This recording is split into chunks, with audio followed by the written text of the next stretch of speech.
Hi hello, இன்னைக்கு என்ன video அப்படின்னு பார்த்தீங்கன்னா, பாப்பாவுக்கு 1 வயசு முடிஞ்ச உடனே ஃபர்ஸ்ட்டு மொட்டை நாங்கள் அடித்தோம். வீட்லேயே தான் எங்களுக்கு சாமி கும்பிட்ற பழக்கம் இருக்கிறதுனால நாங்கள் வீட்லேயே தான் அடிச்சிட்டோம்.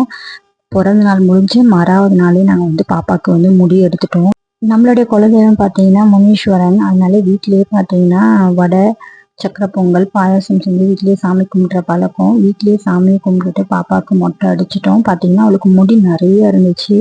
அதனால கண்டிப்பாக முடி எடுத்துடலாம் அப்படின்னு சொல்லிட்டு வீட்லேயே எடுத்தோம். அவள் பார்த்தீங்கன்னா முடி எடுக்க விடவே இல்லை. அவ்வளோ அழுதா. அதுக்கப்புறம் எப்படியோ ஒரு வழியாக சமாதானப்படுத்தி கடைசியாக அவளுக்கு தூக்கமே வந்துருச்சு. அப்போ தான் நாங்கள் ஃபுல்லாக முடியும்னு எடுத்தோம்.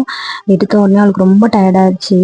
அதுக்கப்புறம் அப்படியே அவள் தூங்கிட்டா. அதுக்கப்புறம் தூங்கி எந்திரிச்சதுக்கப்புறம் தான் சந்தனம்லாம் தடவணும். தடவி அதுக்கப்புறம் கொஞ்ச நேரம் அவகிட்ட நாங்கள் விளையாடணும். விளையாடினதுக்கப்புறம் தான் அவள் சமாதானமானா. அவளுமே பார்த்தா தலையில் கை வச்சு பார்த்துட்டு இருந்தா முடியலன்னு சொல்லிட்டு. அது பார்க்கவே ரொம்ப க்யூட்டாக இருந்துச்சு. இது மாதிரி நிறைய வீடியோ பார்க்க என்னுடைய சேனலை சப்ஸ்கிரைப் பண்ணுங்க.